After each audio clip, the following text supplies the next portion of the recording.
Damos inicio a nuestro segmento de entrevistas. Ya está con nosotros el director del Foro Penal, Alfredo Romero, para conocer las condiciones de los presos políticos en Venezuela. Alfredo, buenos días, gracias por tu tiempo, bienvenido. Buenos días, muchas gracias a ustedes. Y Sí, bueno, quisiera que nos pusieras al día ¿dónde? sobre cuál es la situación actual de los presos políticos en el país. Bueno, al día de hoy hay 278 presos políticos. Esa es nuestra última lista actualizada. Hay que recordar lo que siempre hemos dicho, que la situación pues de los... eh,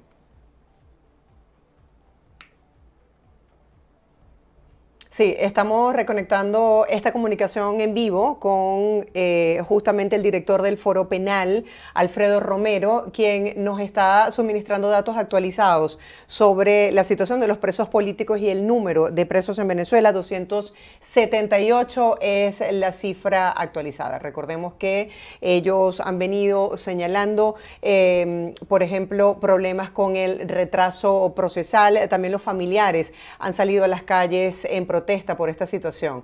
Sí, buenos días. Alfredo, ¿me escuchas? sí, disculpa No que te se preocupes, estamos en entró vivo y una eso es llamada. normal.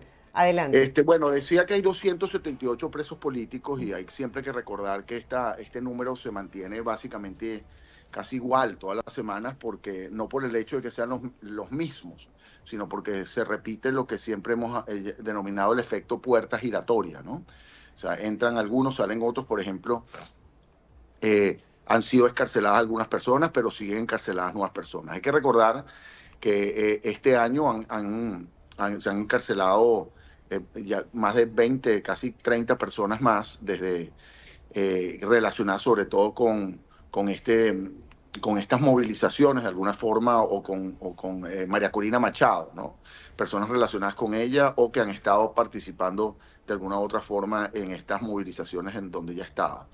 Quiero decirte que la situación de los presos políticos, si no podríamos caracterizar este año, es lamentablemente por la falta de acceso, no solo al preso como tal, pero concretamente la falta de posibilidad de juramentarse como defensor de estos presos políticos, defensor privado. Este año debo decir que ninguna de las personas que por lo menos han estado en causas nuevas este año se le ha permitido designar libremente a un abogado.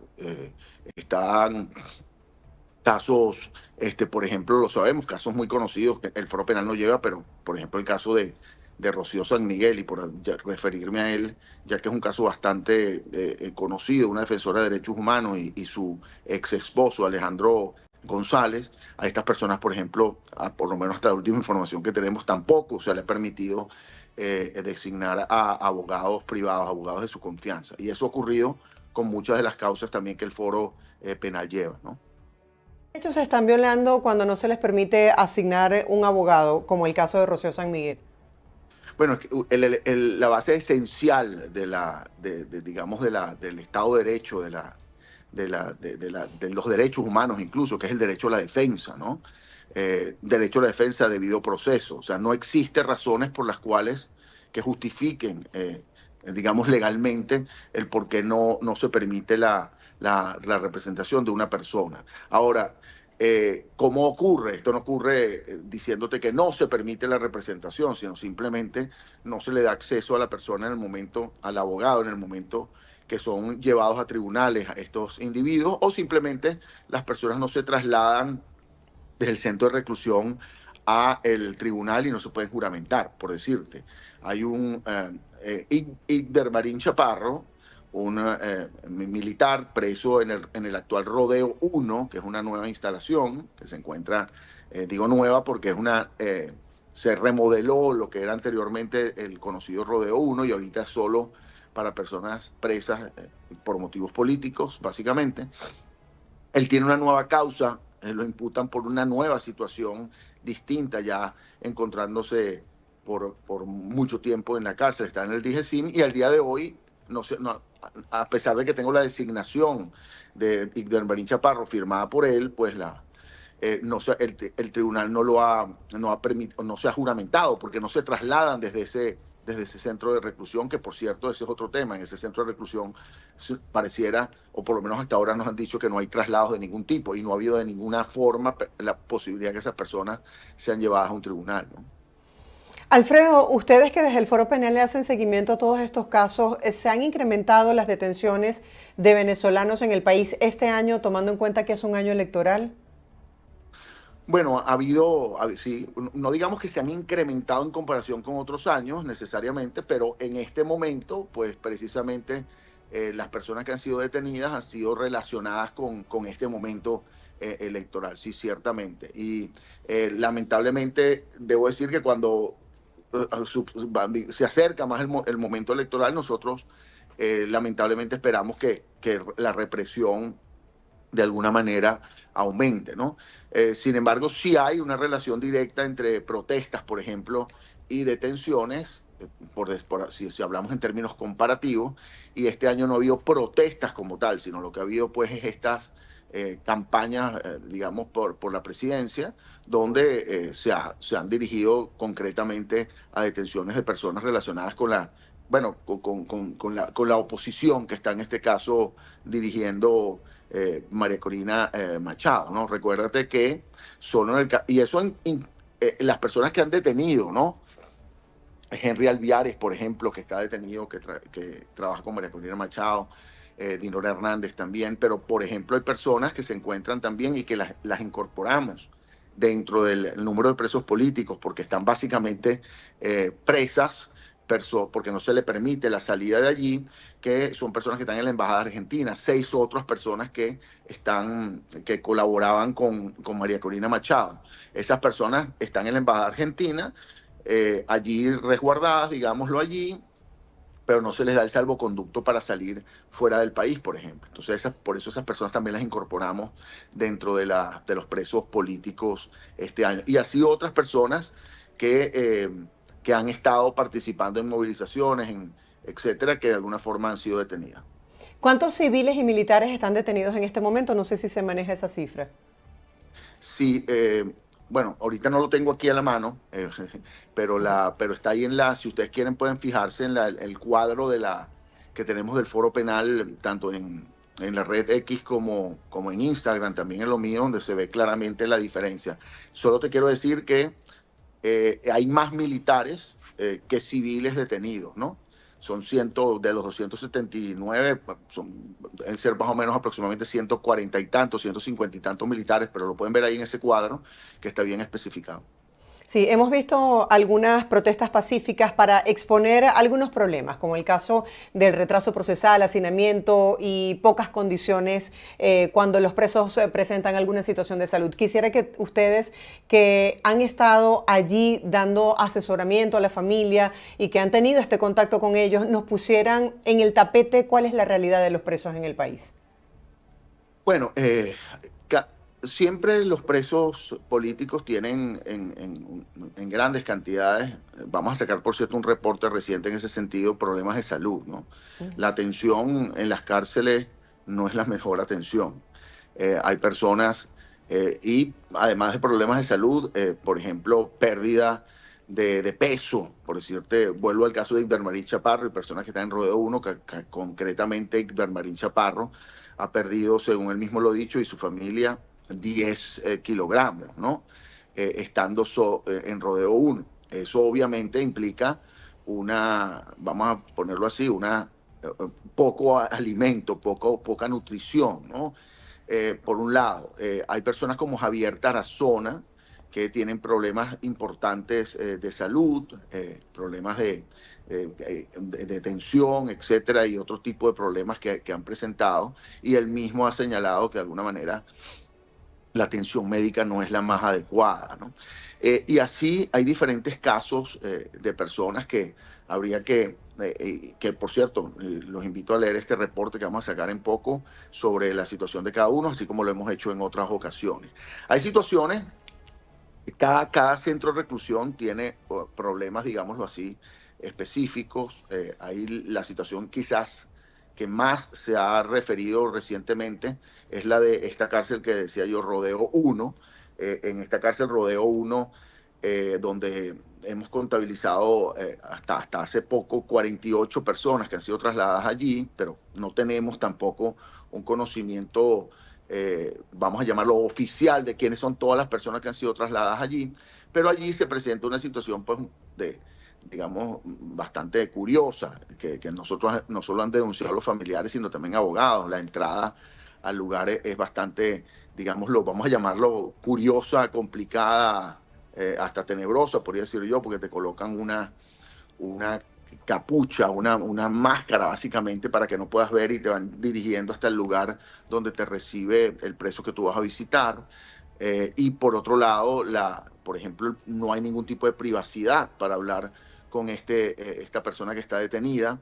Tienes solo 10 minutos cuando eres abogado y tienes un custodio de un lado, otro de otro, y no tienes ningún tipo de posibilidad de hablar privadamente con el preso. Y como decía previamente, a esas personas, por ejemplo, no se les permite o no se les ha permitido el traslado a un tribunal, o sea, no han salido de allí. Entonces la posibilidad de esa defensa, de saber incluso las condiciones en las cuales están, de alguna manera libre, no es posible, porque tampoco los familiares han tenido posibilidades de conversar, digamos, privadamente con ellos. Entonces incluso eso nos preocupa porque no sabemos la situación real que les ocurre allí, porque si tú puedes hablar privadamente, pues obviamente siempre hay temor de decir cualquier circunstancia que les pueda ocurrir, ¿no? Sí, ¿y qué pueden hacer los familiares? Me imagino el nivel de estrés y de impotencia de no poder saber en qué condiciones está ese ser querido y que no cuenta con esa defensa que está establecida en la Constitución. Bueno, se ha denunciado esto ante la Fiscalía Nacional, por cierto, ante la Fiscalía de Derechos Humanos en Venezuela, y también se ha hecho ante organismos internacionales, ante la representación de la ONU, ante la misión también de determinación de hechos, incluso ante la Fiscalía de la Corte Penal Internacional se ha llevado información relativa a esto que está ocurriendo, ¿no? Ahora, la pregunta es, sí, es quizás, o la respuesta, sí, digamos sí, la respuesta pues un poco frustrante también en cuanto a lo que pueden hacer los familiares, porque por más que hagan los familiares, pues la situación no necesariamente cambia, ¿no? Incluso debo decirte que ha habido familiares que han denunciado situaciones que ocurren allí y más bien como que hay amenazas de que los van a encarcelar, etcétera, por haber denunciado lo que está ocurriendo con su familiar que se encuentra ahí detenido. Por cierto, ese fue un caso público que lo denunció Andreina Baduel, que tiene a su hermano allí preso, y bueno, y ella misma denunció que había sido, pues, amenazada, etcétera, no sé. Pero en cualquier caso, lo que te quiero decir es que hay que seguir de alguna forma levantando la voz en cuanto a lo que ocurre en estas cárceles, la situación de cada uno de ellos, ya que es la única manera de por lo menos pues sí, llamar la atención sobre qué ocurre y para que las cosas puedan cambiar. Repito, nosotros cumplimos incluso con lo formal nacional, se han hecho denuncias. Por decir, te vuelvo a repetir el caso de Berbarín Chaparro, se han hecho denuncias ante la Fiscalía, la hermana, el padre, la madre, y ante organismos internacionales. Y bueno, esperemos que de alguna manera, por ejemplo, esta situación que es un poco, vamos a llamarlo, repito, curiosa, pero sorprendente, de que te coloquen una máscara para entrar a la cárcel, esa situación cambie. O sea, porque más bien es como una situación de terror, tanto por los familiares incluso, y de intimidación para los abogados, que te colocan una máscara y tú no puedes ver y llegar al lugar de visitar al preso. Esa posibilidad de que sean trasladados y de que tú puedas conversar privadamente tampoco existe. Entonces, ese tipo de cosas allí en particular son importantes que cambien, ¿no? Alfredo, En eso cuanto nunca al, se había visto en Venezuela. bueno, yo llevo más de 30 años, Ujú. digamos, ejerciendo como abogado y por lo menos más de 20 en materia de no solo derecho penal, sino relacionado con estos casos de presos políticos, con el foro penal. Y jamás en mi vida yo he entrado y he entrado a muchas cárceles, a muchas, incluso políticas y ordinarias, digámoslo así, y jamás en mi vida había visto una situación de este tipo donde te pongan una máscara, una capucha para entrar, ¿no? Eso jamás, jamás, jamás. Esto es algo realmente fuera de... Sí, por eso es que llama la atención, porque es algo bastante excepcional. En determinado momento se habló del hacinamiento, de las luchas de los pranes en las diferentes cárceles y vimos ese operativo donde fueron trasladados reos de una cárcel a otra, el cierre de otros penales. ¿Cuál fue el objetivo de todo este operativo y en qué se tradujo con el pasar del tiempo? Bueno, hay que, y esto es bueno entender el contexto, ¿no? Los presos políticos están en cárceles de alguna forma bien particulares, distintas, a excepción de algunos, a estas cárceles ordinarias donde ocurrieron esos traslados masivos a los cuales tú te refieres, ¿no?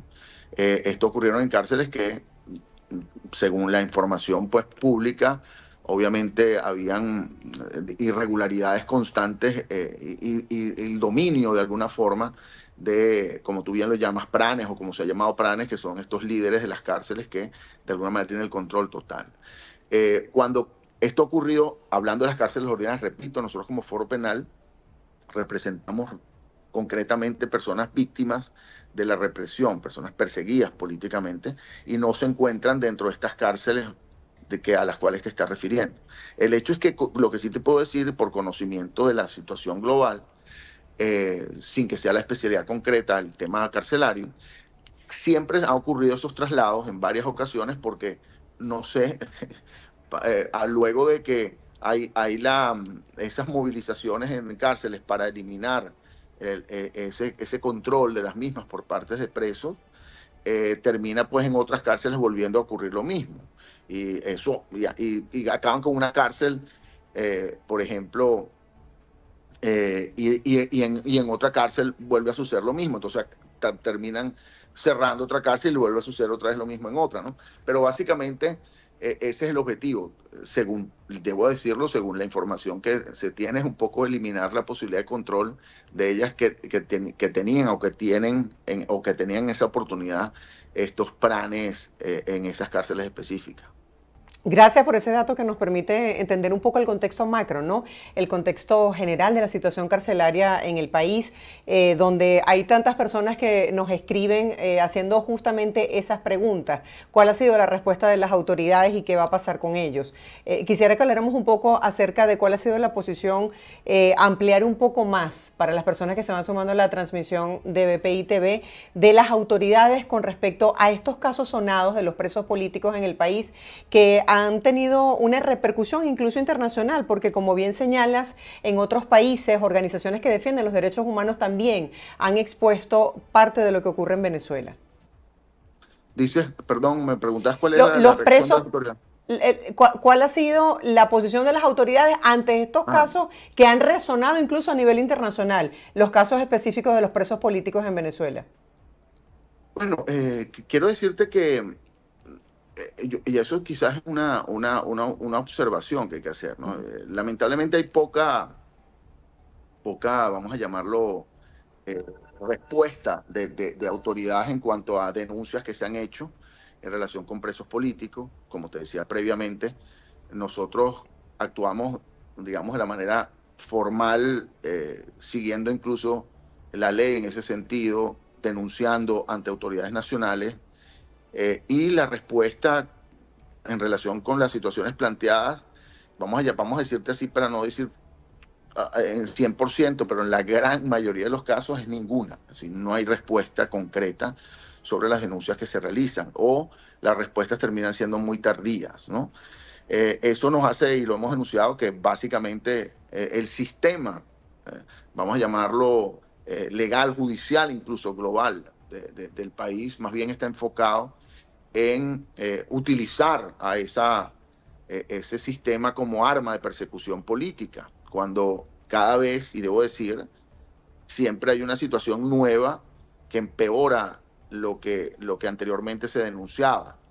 Ahora, por ejemplo, debo decir, si yo caracterizaría este año, es por la falta de posibilidad de defensa o de acceso al expediente, de acceso al preso como defensor de los defensores privados, porque no se les permite designarse o juramentarse en la defensa. Es una situación nueva. Esa denuncia se ha hecho ante organismos nacionales y eso no ha cambiado. Y eso es como muy evidente, es decir, cuando tú no permites la defensa de un abogado privado porque el preso tiene la libertad de designarlo, pues lo que estás impidiendo es la posibilidad de acceso a lo que está ocurriendo en el expediente y la posibilidad de que el preso tenga a una defensa, pues no hay un balance en la justicia como tal, ¿no?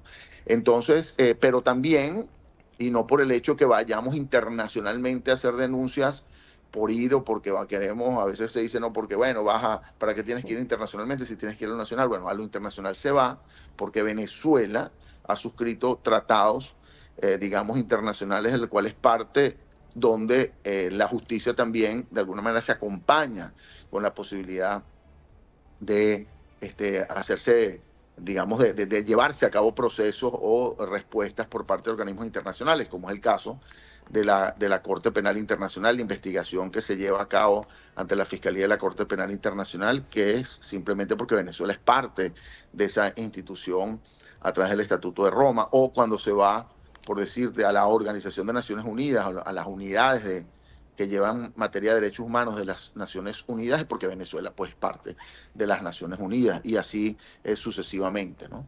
Sí, Alfredo, ya para finalizar, hay familiares de presos políticos que han denunciado que esos seres queridos perdieron la vida por no recibir la atención médica en el momento en que lo requerían. ¿Puedes compartirnos esos casos que a ti particularmente te llamen la atención de personas que se encuentren en este momento privadas de libertad y que requieran de un servicio médico de urgencia? Sí, eso es un tema bien importante que también se ha denunciado, solo contabilizados por nosotros, y no, ahorita es el número que tengo acá, pero por lo menos 11 personas han muerto, de presos políticos, quiero decir yo, han muerto dentro de la cárcel. O sea, y en su gran mayoría han sido por situaciones de salud. Vuelvo un caso muy, digamos, conocido por quien era la persona, que era una persona bastante conocida, el caso de Raúl Isaías Baduel, el general. Recuérdense que murió ahí en el helicoide. Y así ha habido otra serie de casos, por ejemplo, Salvador Franco, un indígena que se encontraba en Rodeo 2, que lo relacionaban con una operación, esta operación Aurora, un indígena fue de la etnia Pemón, por cierto, murió en Rodeo 2, también por una situación de salud y porque no fue llevado a un hospital para ser atendido médicamente de la manera correcta. Y eso es algo que nosotros llamamos siempre la atención porque ya ha ocurrido. Es decir, no es que estamos indicando que esa posibilidad existe y no ha ocurrido nunca, sino que ya ha ocurrido. Entonces, cuando hay un problema de salud de alguien y no es atendido correctamente en una cárcel, pues nos preocupa, a los familiares les preocupa, y la denuncia no solo es el hecho de que tenga un problema de salud leve, sino que incluso en ocasiones puede hasta morir la persona por no ser atendida médicamente de manera correcta. Alfredo, gracias por estar con nosotros, por este tiempo y por compartir con la audiencia de Buenos Días la situación actual de los presos políticos en el país. Será hasta un próximo encuentro. Feliz día. Muchas gracias a ti. Era Alfredo Romero, él es director del Foro Penal, hablando sobre la situación específica de los presos políticos en Venezuela. Como bien lo decía, compartí esta cifra actualizada: 278 presos en el país, 11 de los cuales han muerto por no ser atendidos, según señala, en sus estados de salud, precarias condiciones de salud.